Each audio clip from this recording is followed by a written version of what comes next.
للہ رب العالمین والصلاة والسلام علی اشرف الانبیاء والمرسلین وعلی آلہ واصحابہ اجمعین۔ قال اللہ تعالی وتبارک فی القرآن المجید والفرقان الحمید۔ بسم اللہ الرحمن الرحیم۔ یا ایہا النبی حسبک اللہ ومن اتبعک من المؤمنین۔ صدق اللہ مولانا العظیم وصدق رسولہ النبی الکریم الرؤوف الرحیم۔ اللہم نور قلوبنا بالقرآن وزین اخلاقنا بالقرآن وادخلنا الجنة بالقرآن ونجنا من النار بالقرآن۔ قال اللہ تعالی وتبارک فی شان حبیبہ مخبرا وآمرا ان اللہ وملائکتہ یصلون علی النبی یا ایہا الذین آمنوا صلوا علیہ وسلموا تسلیما۔ اللہم صل علی سیدنا مولانا محمد معدن الجود والکرم صلاۃ وسلام علیک یا سیدی یا رسول اللہ۔ تمام حمد و ثنا، تعریف و توصیف اللہ جل مجدہ الکریم کی ذات بابرکات کے لیے، جو خالق کائنات بھی ہے اور مالک شش جہات بھی۔ اللہ جل وعلا کی حمد و ثنا کے بعد رسول رحمت، شفیع معظم، نبی محتشم، حضور ختم المرتبت صلی اللہ علیہ وآلہ وسلم کے حضور ناز میں اپنی عقیدتوں، ارادتوں اور محبتوں کا خراج پیش کرنے کے بعد واجب الاحترام، ذوی الاحتشام، معزز و مکرم سامعین، خواتین و حضرات، السلام علیکم ورحمۃ اللہ وبرکاتہ۔ مجھے اور آپ کو بڑی سہولت سے ایمان اسلام نصیب ہوا، مشقت نہیں سہنی پڑی، تکلیف گوارا نہیں کرنی پڑی۔ ہم نے آنکھ کھولی، مؤذن نے کان میں صدائے دل نواز دی، مبارک ہو تو حضور کا غلام بن کے آ رہا ہے۔ ہم بولنے لگے تو ہماری زبان پر اللہ جل شانہ کا مبارک نام جاری کیا گیا۔ ہم لا الہ الا اللہ محمد رسول اللہ توتلے لہجے میں پڑھنے لگے تو پورا خاندان خوش تھا، مٹھائیاں بانٹی گئیں۔ خاندان کا ایک ایک فرد بار بار سن کے خوش ہوتا اور چہرے کی بلائیں لیتا۔ ہم درس گاہ میں پہنچے، استاد کے سامنے زانو تلمس طے کیے۔ اس نے ہمیں دین سکھایا، قرآن مجید کی تعلیم دی۔ کتاب اللہ کی تلاوت کرنا سیکھے تو ہمارے ماں باپ پھولے نہیں سماتے تھے۔ قرآن مجید مکمل ہوا تو مٹھائیاں بانٹی گئیں، رسمیں آمین ہوئی، دوستوں کی دعوت ہوئی، کھانے پہ رشتہ دار بلائے گئے۔ ہم نے حفظ قرآن کی سعادت پائی تو ہمارے سر پہ عزتوں کی دستار سجی۔ ہم نے علم دین، درس نظامی اور دیگر علوم و فنون سیکھے تو ہمیں سند امتیاز سے مالا مال کیا گیا اور عزتوں کی مسند پہ بٹھایا گیا۔ ہم نماز پڑھیں تو محلے میں معزز ٹھہریں، روزہ رکھیں تو عزت پائیں، حج کرنے جائیں تو لوگ دعاؤں سے رخصت کریں، واپس آئیں تو پھولوں سے استقبال کریں۔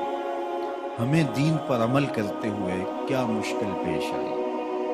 ہم تو دین کی راہوں کے مسافر ہوئے تو عزتیں پائیں، ہم نے اللہ کا نام لیا تو لوگوں نے پیار دیا، ہم نے عبادات کے طریقے اختیار کیے تو معاشرے میں شریف کہلائے۔ لیکن کتنا مشکل اور کٹھن لمحہ تھا جب کوئی اسلام لاتا تو معاشرے سے کٹ جاتا۔ سماجی بائیکاٹ کر دیا جاتا، وہ لوگوں سے الگ ہو جاتا۔ میرے اور آپ کے آقا و مولا حضور نبی رحمت صلی اللہ علیہ وآلہ وسلم قریش کے عالی نسب خاندان سے تعلق رکھتے ہیں، صادق بھی کہلاتے ہیں، امین بھی کہلاتے ہیں، لوگوں کی امانتیں بھی حضور کے گھر میں پڑی ہیں، اپنے فیصلوں میں حضور کو حاکم بھی مانتے ہیں۔ لیکن جب اللہ کی توحید کا اعلان کیا، جب لوگوں کو راہ راست اور راہ حق کی طرف بلایا تو یہ سارے مخالف ہو جاتے ہیں، حتیٰ کہ اپنے سقے عزیز بھی کتنے دل آزار جملے بولتے ہیں، تبًّا لک ہنالک سائر الیوم الہٰذا جمعتنا۔ یہ رشتے میں سکا چچا بولتا ہے۔ اللہ اکبر، مشکلیں صحیح، تکلیفیں صحیح، سماجی مقاطعہ ہوا، سوشل بائیکاٹ ہوا۔ شاب ابی طالب کے 3 سال کس کٹھن حالات میں حضور اور حضور کے غلاموں نے اور خاندان والوں نے کاٹے، حتیٰ کہ درختوں کے پتے کھا کھا کے گزر اوقات ہوتی تھی۔ معاہدہ لکھ کے کعبۃ اللہ کے ساتھ لٹکا دیا گیا، اور یہ اتنے سنگ دل ثابت ہوئے کہ باہر سے کوئی تجارتی قافلہ آتا جس کے پاس اغذیہ ہوتی، کھانے پینے کی اشیاء ہوتی، تو ان کو ادھر جانے نہ دیتے، مبادہ کہیں یہ خرید نہ لے۔ ان کا خیال یہ تھا کہ یہ بھوک سے دم توڑ جائیں، اور نیا دین جو لے کر کے آئے ہیں وہ شاب ابی طالب میں اس گھاٹی کے اندر ہی اپنے آخری دن پورے کرے۔ لیکن جس کو اللہ نے سر بلند کرنا ہو، عزت دینی ہو، جس دین کو پوری دنیا کے اوپر غالب ہونا تھا، اس کو کون روک سکتا تھا؟ اللہ کے محبوب علیہ الصلوۃ والسلام نے محنت، تندہی، کوشش اور کد و کاوش کے ذریعے لوگوں تک پیغام حق کا ابلاغ کیا۔ سب سے پہلے حضور کی اہلیہ حضرت سیدہ خدیجۃ الکبریٰ رضی اللہ تعالی عنہا ایمان لاتی ہیں۔ حضور علیہ السلام کے قریبی دوست، گہرے دوست حضرت سیدنا ابو بکر رضی اللہ تعالی عنہ ایمان لاتے ہیں۔ حضرت علی المرتضیٰ رضی اللہ تعالیٰ عنہ اگرچہ نو عمر ہے، لیکن سینے پہ ہاتھ رکھ کے کہتے ہیں جان و دل فدا کروں گا حضور آپ پہ۔ حضرت بلال حبشی اسلام لاتے ہیں، حضرت عمار ابن یاسر، حضرت سمیہ، حضرت یاسر اسلام لاتے ہیں۔ 38 لوگ ایک ایک کر کے اسلام میں داخل ہوئے۔ کفار تو چاہتے تھے کوئی دوسرا شخص ان کے ساتھ کھڑا نہ ہو، تو جب 38 لوگ حضور کے ساتھ کھڑے ہو گئے تو ان کے لیے بڑا اذیت ناک لمحہ تھا کہ یہ تحریک جس کو ہم روکنا چاہتے ہیں یہ پھیلتی چلی جا رہی ہے، لوگ اس کے ساتھ شامل ہوتے چلے جا رہے ہیں، اور لوگ ان کے لیے محبتیں اور ان کے لیے پیار پیش کرتے چلے جا رہے ہیں۔ عبداللہ ابن جدعان کے گھر کے قریب سے میرے حضور گزر رہے تھے کہ ابو جہل نے دیکھ لیا اور ہاتھ میں نوکیلا پتھر پکڑا اور حضور پہ حملہ آور ہو گیا۔ آقا کریم علیہ السلام نے کوشش کی کہ الجھاؤ پیدا نہ ہو، لیکن یہ اس بات پہ تلا ہوا تھا کہ حضور کو اذیت دے۔ اس نوکیلے پتھر سے حملہ آور ہو کے حضور کو گہرے زخم دیتا ہے، حتیٰ کہ حضور کے مبارک بدن سے خون بہنے لگ جاتا ہے۔ وہاں سے حضور سین حرم میں پہنچتے ہیں اور اللہ کی حضور سر بسجود ہو جاتے ہیں۔ حضور کے چچا حمزہ بن عبد المطلب ابھی اسلام نہیں لائے تھے، وہ شکار کھیل کے واپس آ رہے ہیں، اور جب وہ شکار کھیل کے آتے تھے تو بڑا اترا کے چلتے تھے۔ انہوں نے سنا کہ 2 لونڈیاں آپس میں بات کر رہی ہیں۔ اس کو پتہ ہوتا نا کہ اس کے بھتیجے کے ساتھ کیا سلوک ہوا ہے تو یہ کبھی بھی ایسی چال نہ چلتا، اس کی ٹوری کوئی اور ہوتی۔ تو رک گئے، قدم خود بخود ٹھہر گئے، روک کے پوچھا کیا ماجرا ہوا؟ کہا تمہارے بھتیجے کو ابو جہل نے مارا ہے اور اس کے نازک بدن سے خون بہتا رہا۔ وہ خاموش تھا لیکن اس نے جان بوجھ کے زیادتی کی اس پر۔ بس غصے میں بپھر گئے۔ سین حرم کے آس پاس قریش اپنی مسجد جمائے بیٹھے ہوتے تھے ٹولیوں کی شکل میں۔ آج امیر حمزہ آئے اور ابو جہل کو تلاش کر کے اپنی کمان کو زور سے اس کے سر پہ مارا اور اس کا سر پھٹ گیا، اور ساتھ بولے تم نے ہمارے بھتیجے کو لاوارث سمجھا ہے؟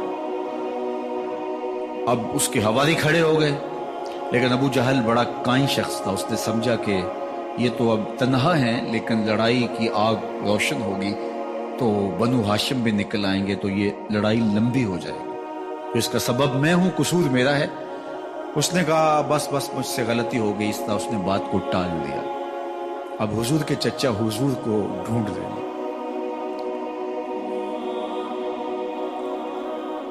سین حرم میں حضور علیہ السلام اللہ کے حضور سر بسجود تھے، یہ پاس جا کے کھڑے ہو گئے اور کہا یا ابن اخی، اے میرے بھائی کے بیٹے، اے میرے بھتیجے، لیکن حضور سر نہیں اٹھایا۔ اللہ کے حضور اپنے دکھڑے بیان کر رہے ہیں، اسی کسے دے کچھ نہیں لگ دے تے نہ کوئی ساڈا دردی۔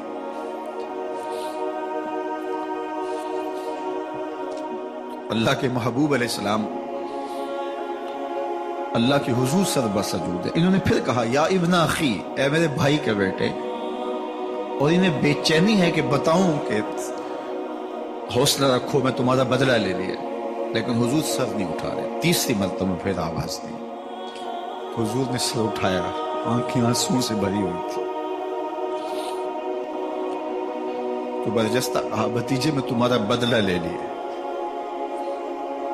میرے حضور نے فرمایا چچا مجھے اس کی کوئی خوشی نہیں ہوگی۔ یہ حیرت زدہ ہو گئے کہ اتنا بڑا کام، اس وقت مکے کا اتنا بڑا سورما، اور میں اس سے ٹکرا کے آیا ہوں اور یہ کہہ رہے ہیں مجھے کوئی خوشی نہیں ہوئی۔ قسمت اچھی تھی۔ بولے بھتیجے تم کیسے خوش ہوتے ہو؟ کہا جس رب کو میں مانتا ہوں اس کو تم بھی مانو۔ تو امیر حمزہ کی قسمت اچھی تھی تو آگے بڑھے اور اسلام قبول کر لیا۔ 38 لوگ پہلے مسلمان تھے، یہ 39 میں مسلمان ہوئے۔ بس ان کا اسلام لانا مسلمانوں کے لیے تسکین قلب کا سامان ہوا۔ حضور کی آنکھوں میں امٹتے ہوئے آنسو، آگے بڑھے، کعبے کو غلاف کو پکڑا، کہا اللہم اعز الاسلام باحب الرجلین الیک بعمر بن الخطاب اور بے عمر ابن حشام۔ اے اللہ ایک شیر دیا ہے، ایک شیر اور دے دے، اب تیری مرضی، یا عمر بن خطاب دے دے یا عمر بن حشام دے دے۔ اگرچہ اس نے میرے اوپر پتھر برسائے ہیں، مجھے زخمی کیا ہے، لیکن اگر دین کی تقویت اس سے ہو سکتی ہے تو مالک مجھے کوئی غصہ نہیں۔ چاہے عمر بن حشام، یہ ابو جہل کا نام ہے، مجھے چاہے ابو عمر بن حشام دے دے یا عمر بن خطاب دے دے، ایک شیر دے دیا، ایک شیر اور عطا کر دے۔ حضور کعبہ کے غلاف سے لپٹ کے اللہ کے حضور دعائیں مانگ رہے ہیں۔ 39 لوگ اسلام لا چکے ہیں، 40ویں کا انتظار ہے۔ اللہ کے محبوب علیہ السلام کی دعائیں ہیں، حضور کی التجائیں ہیں۔ ادھر یہ خبر پورے مکے میں پھیل جاتی ہے کہ حمزہ بھی ایمان لے آئے۔ کفار پر سراسیمگی سی کیفیت پیدا ہو جاتی ہے کہ ہم تو سمجھتے تھے کہ یہ 2-4 لوگ ہیں، 10-15-20 لوگ جمع ہو جائیں گے، اور اس طرح کے لوگ بھی اگر ان کے ساتھ شامل ہو گئے تو ان کا راستہ نہیں روکا جا سکے۔ وہ سر جوڑ کے سوچنے لگے، ابو جہل کو کوسنے دینے لگے، اس نے کیوں یہ ظلم کیا کہ اس کا نتیجہ یہ پھر ہمیں بھگتنا پڑ رہا ہے۔ اس کے لیے کوئی تدبیر کرنی چاہیے، اس کے لیے کوئی حکمت سوچنی چاہیے۔ 26 سال کا نوجوان ہے، خطاب کا بیٹا ہے، نام عمر ہے، اپنے گھر کے اندر پیچ و تاب کھا رہا ہے کہ اگر یوں ہی اسلام پھیلتا رہا تو ہمارے بتوں کے خلاف اٹھنے والا یہ نظم اتنا پھیل جائے گا کہ روکنا مشکل ہو جائے گا، آباء و اجداد کی کہانیاں ختم ہو جائیں گی۔ یہ ایک نیا دین ایسے پنپتا رہا تو پھر اس کو روکا نہیں جا سکے گا، کون روکے؟ دل میں خیال آیا اس کا ایک ہی حل ہے کہ بانی اسلام کی زندگی کا چراغ گل کر دیا جائے، لیکن یہ اتنا بڑا کام کون کرے؟ سوچا خود کروں گا۔ اٹھتی جوانی اور یہ پہلوانی کا زمانہ تھا عمر بن خطاب کا،